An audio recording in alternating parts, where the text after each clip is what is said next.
En esta oportunidad vamos a conversar en torno a la investigación educativa, particularmente la investigación educativa en la República Dominicana.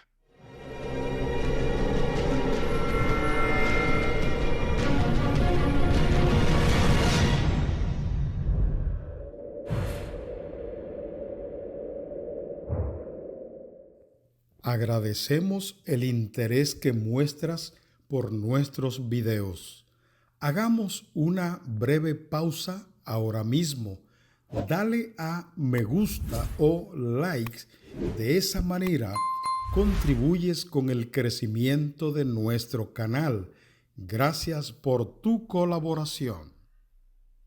¿Cuál es y cómo es el flujo de la investigación educativa en la República Dominicana? Mira, antes de responder esa pregunta, a mí me gustaría rápidamente hacer el señalamiento siguiente. Definitivamente que, como dicen los estudios que se han hecho a nivel internacional, un sistema que no se investiga a sí mismo, un sistema que no promueve la investigación y la evaluación, es un sistema educativo que difícilmente pueda enfrentar los retos y por tanto hacer las transformaciones que son necesarias en el mundo que hoy nos ha tocado vivir, que es muy complejo. Es necesario entonces saber lo que está ocurriendo. Lógicamente, Y de eso trata la investigación, saber lo que está ocurriendo, que los involucrados en el proceso estén conscientes de que sí y que no. así mismo, y sobre todo que el sistema educativo fundamente las políticas en evidencias científicas y no en lo que uno pudiera tener como experiencia solamente o lo que uno cree sobre las cosas educativas. No, sobre evidencias, es decir, sobre cuáles son aquellas explicaciones que nos permiten comprender la educación, los procesos educativos, el impacto que tienen las políticas mismas en la educación. Y paso a dar respuesta a esa pregunta que tú formulaste hace un momento, de cuál es y cómo es el flujo de investigación educativa en la República Dominicana. Mira, yo creo que hay cosas que se vienen haciendo, pero si tú buscas, haz una búsqueda rápida a través de cualquier buscador que tenga que ver con estas cosas, te vas a encontrar con que en el país apenas tenemos 3 revistas. Y vamos a llamarle así en ese sentido, no publicaciones, hay otras publicaciones, pero revistas que de manera sistemática ofrecen al público, ofrecen al interesado lo que son estudios en materia de investigación educativa. Por un lado está la revista del Instituto de Formación Docente de Salvadoreña, el IFODOSO, la investigada que se llama la Revista Caribeña RECIE, Revista Caribeña de Investigación Educativa. Incluso en estos días creo que está celebrando casi su 7º año de publicación. De hecho, tienen ya publicadas unos 12 ejemplares de esa revista y que recoge investigaciones. La otra revista, que tiene un poquito más de tiempo, es la del Instituto Dominicano de Evaluación e Investigación de la Calidad Educativa, REVIE. Fíjate que los nombres se parecen mucho, REVIE, RECIE. REVIE es una revista también electrónica de investigación que inclusive hace unos años empezó todo su proceso de maduración como tal, como revista, para que pueda ser considerada en lo que son, digamos, estas cosas internacionales donde se plantea que son necesarias como para darle mayor peso científico a la revista, que es la revista electrónica de investigación educativa. Esa tiene ya varios años que se viene publicando de manera muy sistemática. Cada año publican 2 volúmenes. Y luego está una revista que es más nueva, la revista de Ciencia y Educación, que publica el Instituto Tecnológico de Santo Domingo, sobre todo que tiene que ver exclusivamente también con los temas educativos.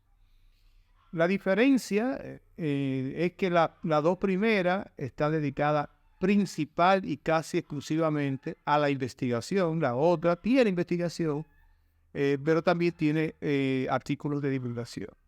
Hay una revista, porque le podemos llamar revista, ellos le ponen otro nombre, de la Madre y Maestra, Pontificia Universidad Católica Madre y Maestra, que se llama Cuadernos Pedagógicos. Los cuadernos pedagógicos también se editan, no recuerdo ahora la cantidad de volúmenes al año, pero se publica de manera bastante sistemática. Ahora, cuaderno pedagógico fundamentalmente es de divulgación sobre temas educativos. Y hay otra revista educativa, creo que se llama así mismo, revista de educación, o revista educativa o revista pedagógica, del Centro Cultural Poveda, que se edita, no recuerdo ahora mismo si tiene una edición reciente, pero esa es otra publicación que se tiene y donde básicamente son artículos también de divulgación, artículos de reflexión, artículos de propuesta, más que de artículos de investigación propiamente dicho. En ese sentido, uno puede decir que, bueno, cualquiera diría que 3 revistas de investigación es muy poco. Bueno, los números son medio complicados. ¿Qué puede ser lo poco? ¿Qué puede ser lo mucho? Posiblemente hayan otras publicaciones que tengan las universidades, eso no tengo la menor duda, pero estas son las 3 que de alguna manera se pueden considerar revistas de investigación, o sea, que están dedicadas a la divulgación de investigaciones científicas sobre el tema educativo. En ese sentido uno puede decir, bueno, para que no haya nada, que hayan 3, es interesante, ¿no? Recientemente Revier sacó su publicación, su nueva publicación. Estuve mirándola, tiene cosas muy interesantes la revista. O sea que ha mantenido una línea justamente de publicar investigaciones que no son solo investigaciones que se hacen en el país. También hay invitados internacionales que están publicando cosas en esas revistas.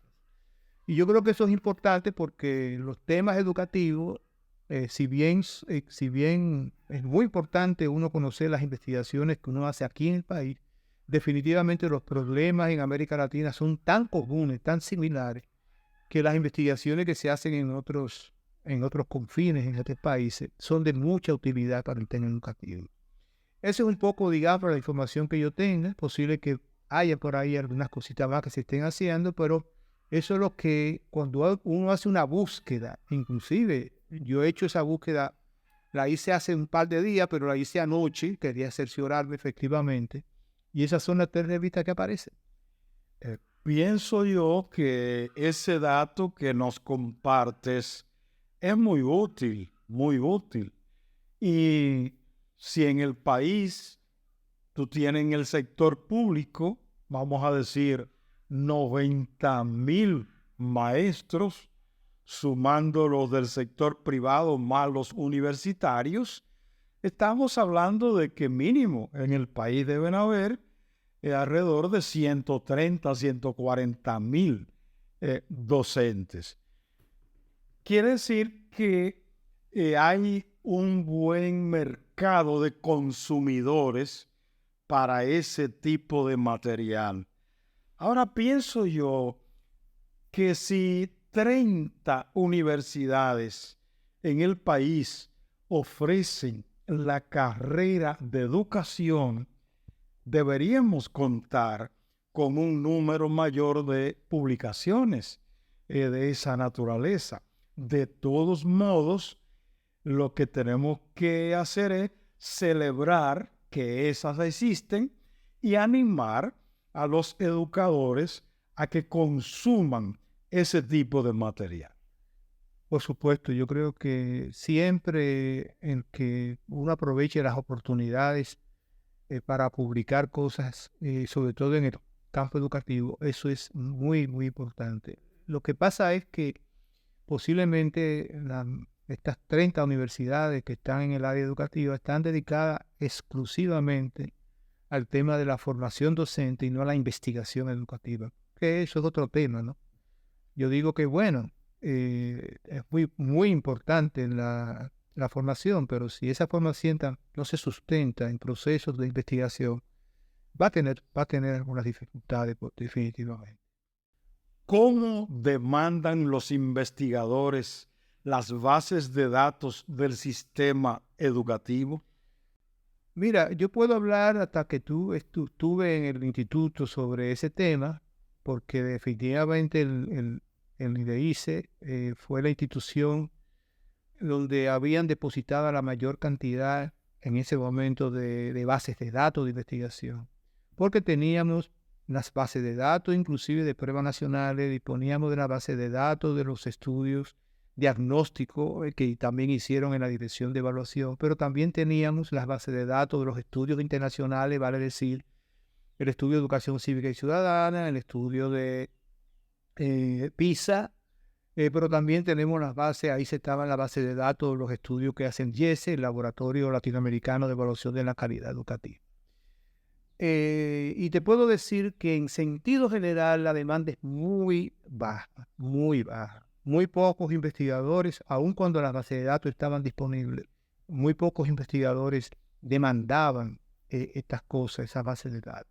Generalmente se limitaban a pedirnos datos, informaciones, pero no a fajarse con esa base de datos, a sacarle provecho. Yo siempre decía, miren, esa base de datos tiene mucha información que los informes no recogen. Los informes se limitan a una serie de factores y de elementos que son los, digamos, los de mayor, quizás aparentemente los de mayor importancia, pero hay mucha otra información que está en la base de datos y que se pueden construir a partir de la información que tiene la base de datos, pero yo creo que eso es un tema serio, o sea, la cultura de investigación que supone la demanda de base de datos, esa cultura de investigación todavía es muy precaria. De hecho, incluso en los programas de formación a nivel doctoral, y yo lo puedo decir con conocimiento de causa, porque me reuní con algunos de ellos, ofreciéndole incluso a esos programas, a esos estudiantes de esos programas doctorales, ofreciéndole las bases de datos disponibles en el instituto, y realmente no había una demanda que uno considerara significativa. Es decir, yo esperaba que si en un programa hay 20, 25 educadores que estaban informándose en un programa doctoral, bueno, por lo menos la mitad de esa gente demandara eso. Sobre todo que yo le decía, mira, la mejor información, la mejor investigación, la investigación más barata es la investigación que dispone de base de datos que otro hizo, que otro construyó, que eso es lo que más cuesta en una investigación, es construir esa base de datos. Yo digo que la base de datos de pruebas nacionales es una riqueza enorme, la que hay ahí, la que hay en los estudios, inclusive diagnósticos. Eso es una base de datos riquísima. Los informes recogen muchas cosas, pero hay mucha información que está ahí, que está disponible para los investigadores, pero en sentido general, la demanda yo siento que es muy baja. No será esa baja demanda la causa por la cual muchas personas generalmente opinan de educación, diciendo cosas, asegurando cosas, incluso personas importantes del medio y gente que hace opinión pública. He escuchado en múltiples ocasiones decir que las pruebas nacionales, por ejemplo, no tienen sentido, que eso no sirve para nada. Pero ¿será verdad que esas opiniones saben lo que están diciendo, se habrán ocupado esos opinadores de sostener con datos, con información fidedigna, lo que están asegurando. Mira, en sentido general, la mayoría de las personas que da opiniones en educación, la hace sobre la base inclusive, a veces hasta de otras opiniones. Es decir, no indaga, no se pone a averiguar, no se pone a estudiar, no se pone a sistematizar la información.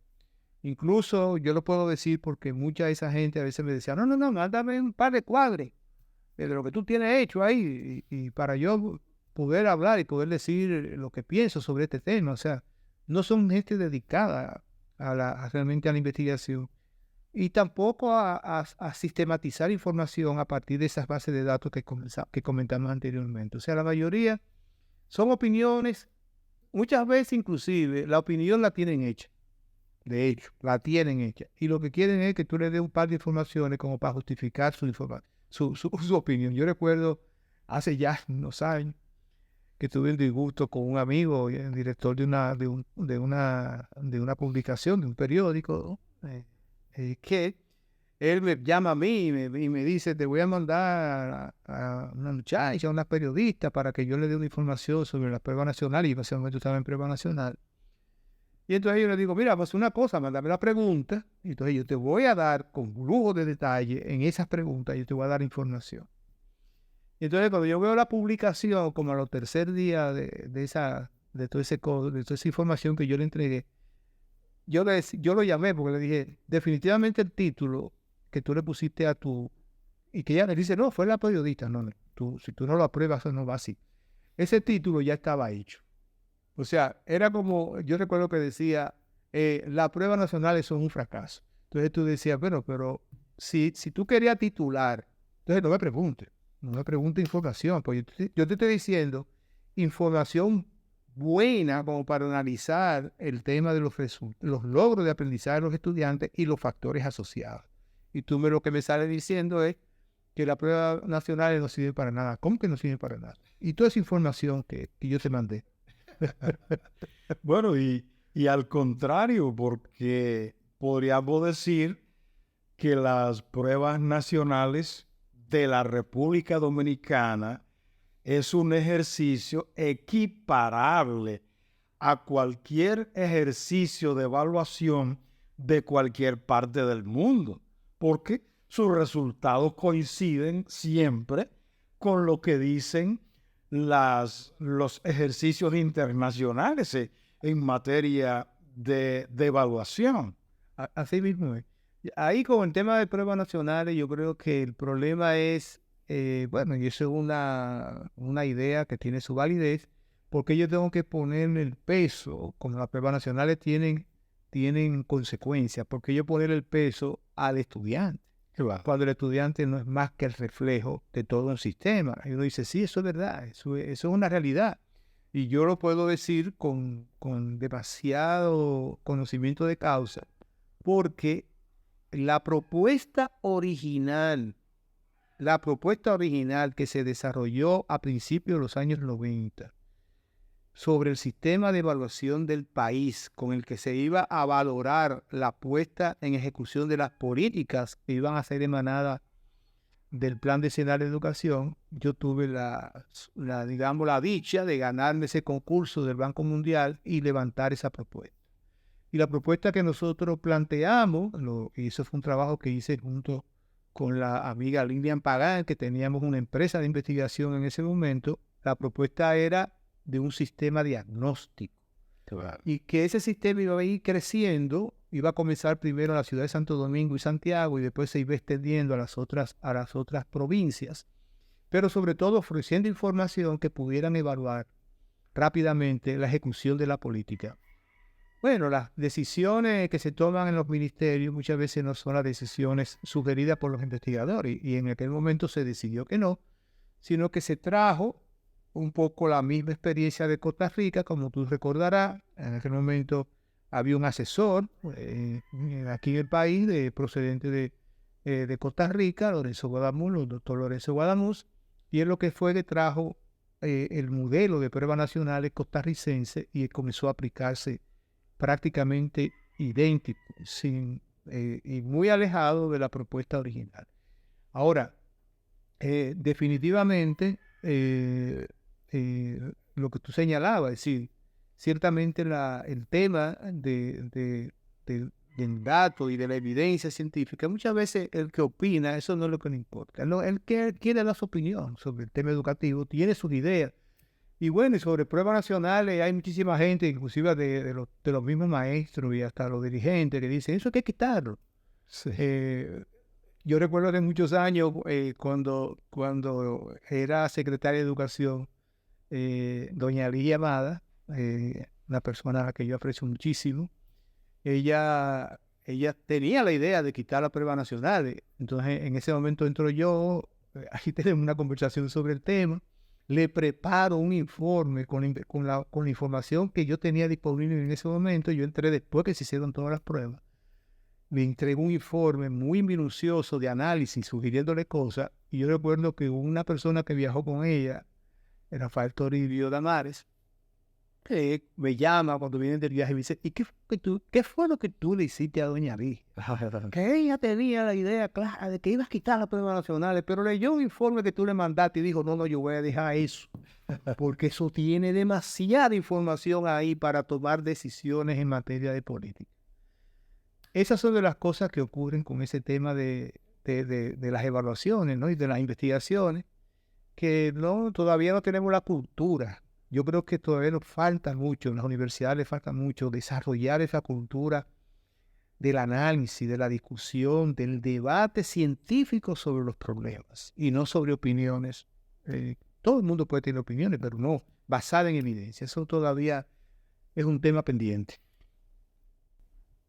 ¿Cómo piensa que ha impactado la investigación el auge de los doctorados en el país?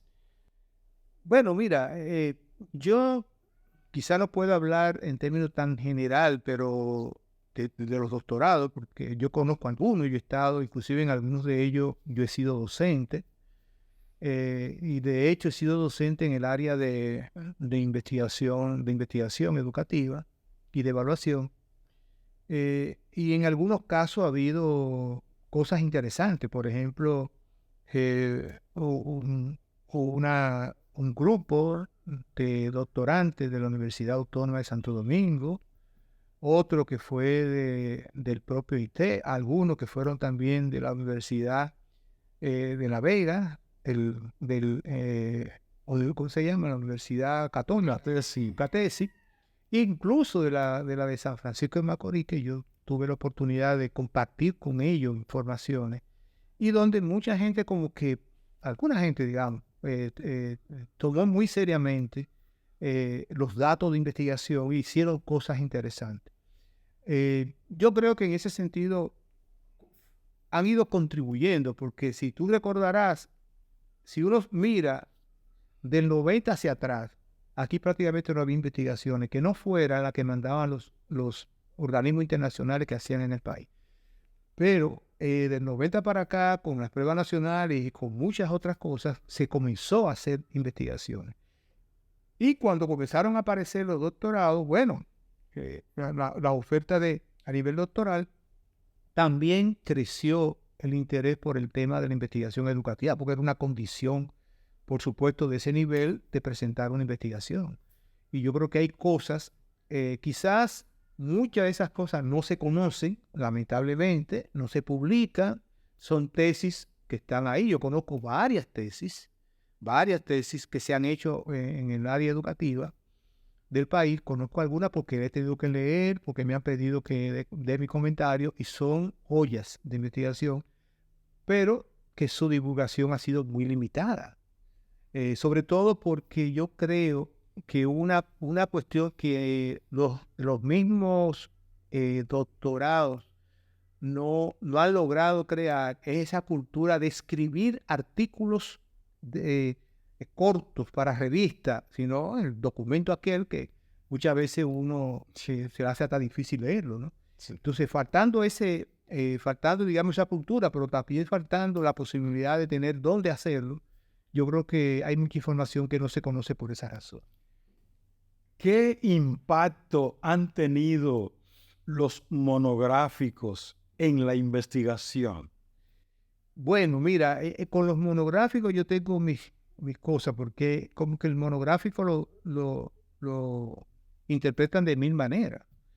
En un momento determinado, en la Universidad del Estado, el monográfico era un curso de investigación, más que hacer una investigación. Y entonces, quitar la investigación, porque daba tanto tormento a los estudiantes, por un curso más de investigación, yo decía, pero bueno, es que eso no vale bueno, siempre las cosas valen la pena, pero eso no va a producir investigación, eso va a producir algún conocimiento sobre qué significa investigar, pero no produce investigación. Yo sé que hay otras universidades que en los monográficos lo hacen que ya el estudiante tiene que hacer una investigación. Y hay muchas cosas que están en la biblioteca de las universidades, pero tenemos el mismo problema que señalábamos anteriormente. Si no hay revistas donde se publiquen esas cosas, esos monográficos van a estar depositados en los anaqueles de esas universidades. Y lamentablemente ese es otro tema. La cultura de ir a una biblioteca a buscar información, eso es escaso. Entonces, no me atrevo a hacer un juicio muy preciso sobre el impacto, pero sí decir, definitivamente eso es parte hasta de la primera pregunta. Es decir, hay todavía el flujo de información es limitada en sentido general en el campo de la investigación educativa en el país. ¿Cuál es el uso que hacen de las investigaciones educativas los equipos técnicos distritales, regionales y nacionales? Mira, yo no sé cómo andan las cosas en este preciso momento, aunque tengo una única evidencia. Hubo un exdirector regional que actualmente sigue como asesor de la regional donde él está. Me mandó hace poco tiempo, apenas una semana y pico, me mandó un artículo para que yo diera mi opinión. Un buen artículo basado en datos de investigación. O sea, él tomó datos de otras investigaciones, lo armó y de alguna manera está escribiendo ese artículo que no sé a dónde es que lo va a publicar o lo va a presentar. Lo está haciendo sobre el tema de la inducción al docente. Después, realmente la práctica, la gestión nacional, regional y distrital en sentido general no se caracteriza por hacer uso del dato de la investigación, no se caracteriza por eso. Y eso yo lo puedo decir porque lo conocí de viva voz. Es decir, yo puedo decir, por ejemplo, que los técnicos regionales, nacionales, distritales, incluso cuando nosotros hacíamos actividad en el instituto, ellos decían, pero mire ese dato. Y yo les decía, pero ese informe ustedes lo tienen hace ya meses. ¿Cómo va a ser que ustedes me digan, se sorprendan de que yo les esté presentando un dato de un estudio cuyo informe está en la oficina de ustedes hace no sé cuántos meses, 5 meses, 6 meses? Los informes van a parar a anaqueles, pero en sentido general no se leen, no se utilizan. Entonces, bueno, por eso el instituto, inclusive en el momento que yo estuve, nosotros teníamos una política que la fuimos desarrollando con todos los técnicos nacionales, con invitación de técnicos regionales, que eran los diálogos educativos. Diálogos sobre temas concretos, pero para presentar datos de investigación que había disponible en ese momento. Y que eso permitía discutir sobre cuestiones, como yo recuerdo un primer diálogo que fue sobre el tema de la deserción de los estudiantes. Entonces presentamos toda la información que teníamos. Algunos de ellos se sorprendieron de toda esa información y uno decía, pero esa información está ahí. Está en las investigaciones. ¿Qué pasa? ¿Ustedes no la están leyendo? No, es que no la leen. Y eso es un tema muy serio que yo creo que todavía nos hace falta insistir en el país. Señores, hay que leer, hay que leer, hay que leer. hay que procesar información, porque yo creo que no podemos seguir haciendo cosas, y sobre todo en el campo educativo, si no hacemos uso de la evidencia de los estudios que tenemos. ¿Por qué? Porque vamos a seguir entonces o haciendo las mismas preguntas o dando las mismas respuestas. Y eso es, lamentablemente, no nos permite avanzar como país en materia educativa. Ojalá que nuestros técnicos, tanto nacionales como regionales como distritales, que los directivos de cada uno de los centros educativos, los coordinadores docentes y pedagógicos y aún los maestros de aulas, ojalá que hicieran uso de la información que está disponible. Hay mucha información sistematizada, hay mucha información que puede contribuir a mejorar lo que hacemos. Con este tema hemos de continuar más adelante. Por el momento lo dejamos hasta aquí, no sin antes agradecer a quienes nos siguen en el canal y agradecer al doctor Valerón, que siempre está en la mejor disposición de compartir con la gente que mira estos videos.